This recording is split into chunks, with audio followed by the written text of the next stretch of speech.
PVC union আর PVC MTA দিয়ে এক ঘরে জেট পাম্প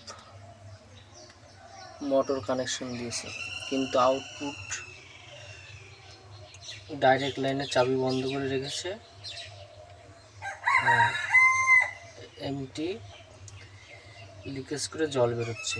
দীর্ঘদিন থাকতে থাকতে মোটরটা একসময় নষ্টই হয়ে যায়। কিন্তু কাজেই পিভিসি এমটিএ না দিয়ে যদি ব্রাশের এমটিএ দিয়ে করা যায় তাহলে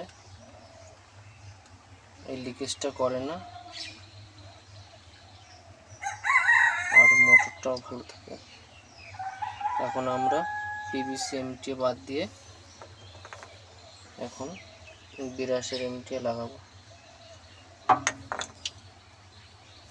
কিন্তু একটা সমস্যা আছে, এখানে যেহেতু সলভেন্ট সিমেন্ট দিয়ে লাগানো